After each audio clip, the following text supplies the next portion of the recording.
सभी को नमस्कार। नववर्ष की बहुत बहुत शुभकामनाएं। लेकिन ये शुभकामनाएं अधूरी हैं और जिस देश में बेटियों को पूजा जाता है, जिस देश में महिलाओं को पूजा जाता है, दुर्गा, काली, सरस्वती हम पूजा करते हैं, उस देश में जब महिलाओं के साथ, जब बच्चियों के साथ ऐसे अपराध, ऐसे जघन्य अपराध होते हैं, तो उस देश का नया साल शुभ कैसे हो सकता है। मैं कुछ पंक्तियों के साथ अपनी बात शुरू करूंगी आपसे कि लुट रही है बेटियों की आबरू भरे बाजार। कहां गए जो कहते थे मैं भी चौकीदार, कहां गए। हर किसी ने लिख डाला था मैं भी चौकीदार, मैं भी चौकीदार, मैं भी चौकीदार। लेकिन वो चौकीदार आज देखिए, ये वही सब होंगे जिन्होंने लिखा था कि मैं भी चौकीदार। तो ये कुणाल पांडे चौकीदार, सक्षम पटेल चौकीदार, आनंद उर्फ अभिषेक चौहान चौकीदार। और कैसे चौकीदार? बीजेपी के पोस्ट होल्डर्स चौकीदार। एक पर कुणाल पांडे महानगर संयोजक, सक्षम पटेल महानगर सह संयोजक, उसके बाद तीसरे ये भी पार्टी में पदाधिकारी, बीजेपी आईटी सेल वाराणसी महानगर कार्य समिति सदस्य। तो ऐसे ऐसे चौकीदार भाजपा ने इकट्ठे किए। अब हम इन चौकीदारों से देश की बेटियों की आबरू बचाने की उम्मीद कर रहे हैं। कौन से चौकीदार? सबसे पहले तो गंगा मां ने बुलाया हूं, गंगा मां ने मुझे बुलाया है।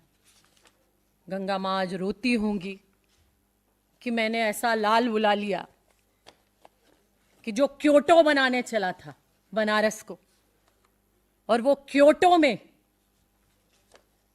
देश की बेटियों के साथ क्या हो रहा है। प्रधानमंत्री जी, आपका संसदीय क्षेत्र, जहां के आप जनप्रतिनिधि हैं, आप लोगों को सलाह देते हैं कि देश बेटियों के बिना आगे नहीं बढ़ सकता, देश महिलाओं की भागीदारी के बिना आगे नहीं बढ़ सकता। लेकिन देश की बेटियों की आबरू लूट रही है। और लूटने वाले कौन? जो कहते थे मैं भी चौकीदार, वो हैं देश की बेटियों की आबरू लूटने वाले। आपकी पार्टी में अमित शाह जी, गृह मंत्री जी, कहते थे उत्तर प्रदेश में दूरबीन लेकर भी अपराधी ढूंढने से नहीं मिलेगा। लेकिन दूरबीन की जरूरत क्या है जब अपराधियों को आप अपने बगल में लेके बैठे हो? दूरबीनों की आपको जरूरत कहां पड़ेगी जब बृजभूषण शरण सिंह जैसे लोग संसद में बैठते हैं और देश की बेटियां जो देश का मान बढ़ाती हैं वो सड़कों पे घसीटी जाती। जरूरत क्या पड़ेगी दूरबीन की आपको जब आप ही के दिन रात गालियां देने वाले लोग महिलाओं को, उन्हें आप लोग फॉलो करते हैं ट्विटर पे, उन्हें आप लोग सोशल मीडिया पर फॉलो करते हैं और बड़े गर्व के साथ फॉलो करते हैं, जो देश की बेटियों को, महिलाओं को गालियां दे रहे हैं, जो देश की बेटियों को ना जाने क्या क्या शब्द लिखते हैं, ना जाने क्या क्या कहते हैं। हम ऐसे शब्द अपने मुंह से निकाल भी नहीं सकते जिन शब्दों से वो देश की बेटियों को खुलेआम संबोधित करते हैं। और जब कांग्रेस की महिला नेता या कोई नेत्री आकर आवाज उठाती है और कहती है, तो आप हमारे ट्विटर हैंडल खोलकर देखिए हम लोगों को कितनी गालियां ये लोग देते हैं। हमारे ट्विटर हैंडल्स पर आके कहते हैं। क्यों? क्योंकि ये अपने भाजपा की महिलाओं की तो जबान बंद कर चुके हैं, लेकिन कांग्रेस की महिलाओं को भी गालियां देकर जबान बंद कर देना चाहते हैं। इनकी महिला नेता नहीं बोलेंगी, वो संसद में न जाने क्या क्या ड्रामे करेंगी, 40-40 साल पुराने किस्से निकालेंगी, लेकिन बनारस पर नहीं बोलेंगी, लेकिन हाथरस पे नहीं बोलेंगी, उत्तराखंड पे नहीं बोलेंगी, छत्तीसगढ़ पर नहीं बोलेंगी, उन्नाव पर नहीं बोलेंगी, वो किसी चीज पर नहीं बोलेंगी, वो हथनी पर बोलेंगी, वो हथनी पर बोलेंगी, लेकिन वो देश की बच्चियों पर नहीं बोलेंगी। अरे कोई केस आया, और वो केस किस तरीके से आया? गन पॉइंट पर रेप हुआ 1 नवंबर को। 1 नवंबर 2023 को गन पॉइंट पर रेप हुआ। एक मोटरसाइकिल पर 3 अपराधी भाजपा के संरक्षण में फल और फूल रहे अपराधी वो आने के बाद 60 दिन उन्हें बचाया गया। 60 दिन। मैं पूछना चाहती हूं वो बचाने वाले आखिर हैं कौन? वो हैं कौन जिन्होंने 60 दिन एफआईआर होने के बाद भी लगातार इन अपराधियों को बचाया? वो इसी सरकार में बैठे सरकारी तबका लिए लोग हैं। बिना उनकी संरक्षण कोई बचाया नहीं जा सकता।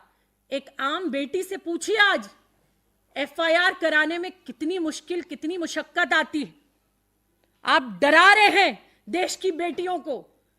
एक पहलवान जो सड़क पर रो रही हैं, जो तमगा लाकर, जिन्हें आज अपने मेडल, अपने तमगे वापस करने पड़ रहे हैं, जब उनका कुछ नहीं हो रहा तो देश की आम बेटियों का क्या होगा?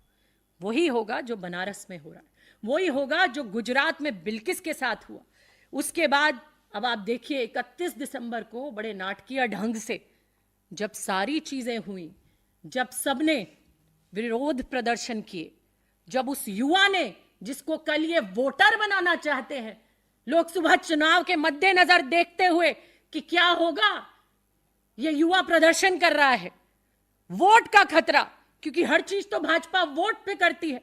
बहुत सारे हमारे पत्रकार बंधु कई बार प्रेस वार्ता में भी हमसे पूछते हैं कि बीजेपी तो 24/7 राजनीति करती है, कांग्रेस क्या करती है? कांग्रेस ये मुद्दे उठाती है, कांग्रेस ये बात करती है, अपने देश की बात करती है, देश की बेटियों की बात करती है, देश के मुद्दों की बात करती है, लेकिन दिखाए कौन, बताए कौन? आज हमारे देश की आदत हो गई। एक निर्भया का केस था जब पूरा देश सड़कों पर उतर आया, और आज जहां मीडिया वालों को फोन करके बोला जाता है ये नहीं दिखना चाहिए, ये नहीं दिखेगा, ये दिखना नहीं चाहिए।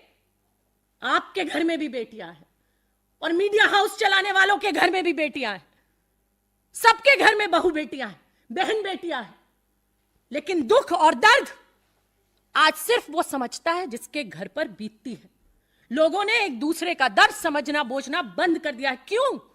क्योंकि ऐसे भाजपा में, आईटी सेल में ऐसे लोग पनप रहे हैं, ऐसे लोग फल और फूल रहे हैं कि कल को गोलियों से उड़ा देते हैं। बेंगलोर में याद है आपको एक पत्रकार जो लिख रही थी इनके खिलाफ, गोली से उनको उनके घर के बाहर उड़ा दिया।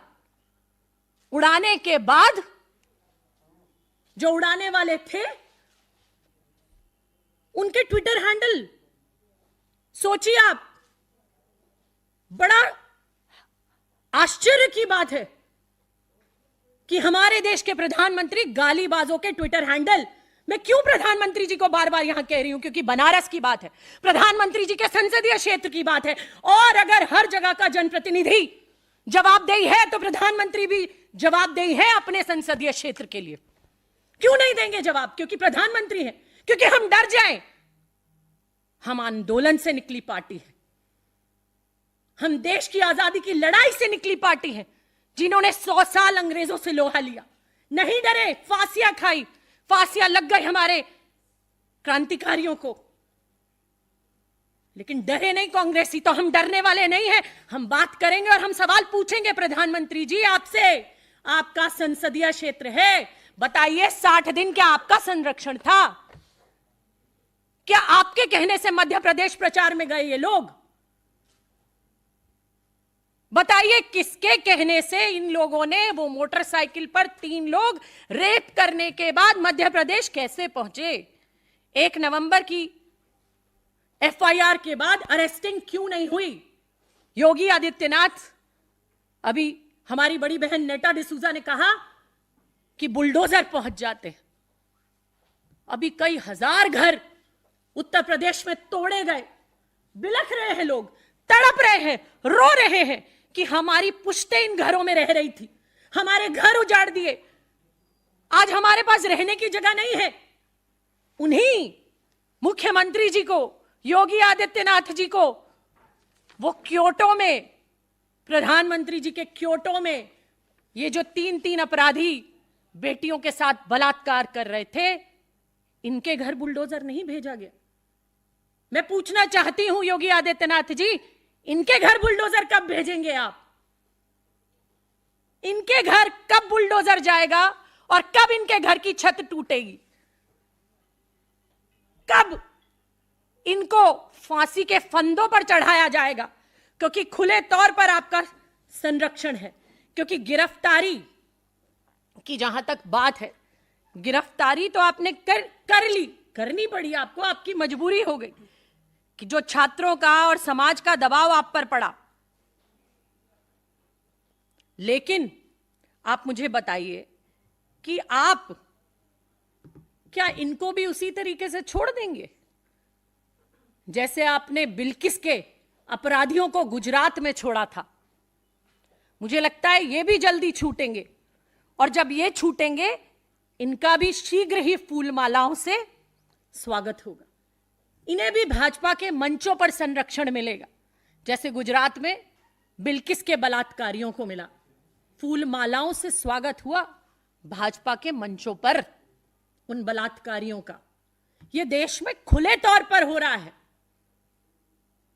यह देश में खुले तौर पर हो रहा है कि बलात्कारी मंचों पर बिठाकर उनको हार पहना पहनाकर सुसज्जित किया जा रहा है। क्या किसी भाजपा नेता की, क्या किसी महिला नेत्री की आत्मा आज नहीं रोती? क्या किसी के दिल में आज आंसू नहीं आते? एक बार का सवाल हमारे देश की महिला बाल विकास मंत्रालय की मंत्री से पूछ लिया गया था कि आपकी बेटी बिना लाइसेंस बार कैसे चला रही हैं। अगले दिन तमतमाती हुई मीडिया के सामने आई, बहुत तेज, ना जाने क्या क्या अनर्गल राहुल गांधी जी को बोला, क्योंकि उनकी सुई सिर्फ राहुल गांधी जी पे अटकती, और कहीं तो जाती नहीं। ना बनारस जाएगी, ना हाथरस जाएगी, ना उन्नाव जाएगी, ना छत्तीसगढ़ जाएगी, ना उत्तराखंड जाएगी, कहीं नहीं जाएगी। वो घूम फिरकर सिर्फ और सिर्फ राहुल गांधी पर आएगी। क्यों राहुल गांधी पर आएगी? क्योंकि देश में अगर कोई गरीब की, मजदूर की, महिलाओं की, किसान की और हर वर्ग की आवाज उठा रहा है तो वो एक ही नेता है, राहुल गांधी। वो एक ही व्यक्ति है जो आंख में आंख डालकर प्रधानमंत्री से सवाल पूछना जानता है, बिना डरे, जो खुलकर कहता है कि देश की बेटियों की इज्जत अगर लुटेगी तो राहुल गांधी सड़क पर उतरेंगे, वो न्याय की बात करेंगे, वो पूछेंगे सवाल कि कब तक होगा बेटियों पर अत्याचार। पहले भी हमने लगातार ये कहा कि बेटी बचाओ का नारा आज हमें समझ में आया कि बेटी बचाओ, पर बचाओ किससे? भाजपाइयों से। ये बार बार हम आपको कह रहे हैं, और कुछ अपराध के आंकड़े में लेकर आई हूं जो मैं आपसे आज शेयर करना चाहती हूं। उत्तर प्रदेश के स्पेसिफिकली, हमारी उत्तर प्रदेश की आज ये हालत है। अगर हम महिलाओं के साथ अपराध की बात करें, एक वार्षिकी रिपोर्ट 2022 की आई, उस वार्षिकी रिपोर्ट में कहा कि 3690 केस दर्ज हुए महिलाओं पर रेप के। प्रतिदिन यूपी में हर 2 घंटे में एक बलात्कार होता है, हर 2 घंटे में एक बलात्कार होता है। बुलडोजर हमने अपराधियों के घर कहीं जाते नहीं देखे। देखेंगे भी कैसे जब अपराधी बृजभूषण शरण सिंह होंगे, देखेंगे भी कैसे जब कुलदीप सिंह सेंगर होंगे, देखेंगे भी कैसे जब चिन्मयानंद होंगे, देखेंगे भी कैसे जब ऐसे आईटी सेल के भाजपाई होंगे। ये जानते हैं कि अपराधी इन्हीं में से निकलेंगे। एक और आंकड़ा है 3 साल का, मैं आपको बताना चाहूंगी। एनसीआरबी की जो रिपोर्ट है वो बताती है कि 2021 में 56,083 मामले महिलाओं के साथ अपराध के आए। 2022 में ये बढ़ गया और आंकड़ा आ गया 65,743। लगभग 10,000 की बढ़ोतरी इस आंकड़े में हुई। लेकिन सवाल आज कोई पूछ ले उत्तर प्रदेश में, तो सवाल पूछने वाले के घर बुलडोजर चला जाएगा। जैसे एक पत्रकार ने पूछ लिया था कि उत्तर प्रदेश के बच्चे मिड डे मील में नमक रोटी खा रहे हैं, तो उस पत्रकार के घर पुलिस पहुंच गई और जेल में डाल दिया। लेकिन मैं आपसे कहना चाहती हूं, ये हिंदुस्तान है। इस देश की जनता अगर आपको अर्श पर पहुंचाती है तो फर्श पर पहुंचाने में भी समय नहीं लगेगा। समझ जाइए, ये चेतावनी है। बार बार जो भाजपा के पदाधिकारी, भाजपा के नेता, बृजभूषण शरण सिंह जैसे, जिनको बार बार पुलिस चार्जशीट में सारी चीजें बताती है और फिर भी सड़कों पर खुले घूमते हैं, तो देखिए आज अपराधी संसदों में बैठे हैं, खुले घूम रहे हैं, उन पर कार्रवाई नहीं होगी। कार्रवाई होगी ऐसे लोगों पर, ऐसे व्यक्तियों पर, ऐसे ईमानदार पत्रकारों पर जो इन चीजों को जनता तक पहुंचाएंगे। लेकिन मैं बार बार आपसे कहूंगी और आखिरी इन पंक्तियों से अपनी बात समाप्त करूंगी कि प्रधानमंत्री जी, हिंदुस्तान में एक रीढ़ की हड्डी नामक चीज कही जाती है। अगर है तो दिखाइए। आज वक्त है, देश की बेटियां रो रही हैं, बिलक रही हैं, तड़प रही हैं और आपके संसदीय क्षेत्र में, आप ही के संरक्षण में, आप ही के भाजपा में अपराधी फल और फूल रहे हैं। अगर आप नहीं कर सकते तो आधी आबादी की बात करना छोड़ दीजिए, क्योंकि देश की आधी आबादी आज समझ चुकी है कि उसके साथ सिर्फ छल और परपंच हो रहा है भारतीय जनता पार्टी के शासन में। बहुत बहुत धन्यवाद।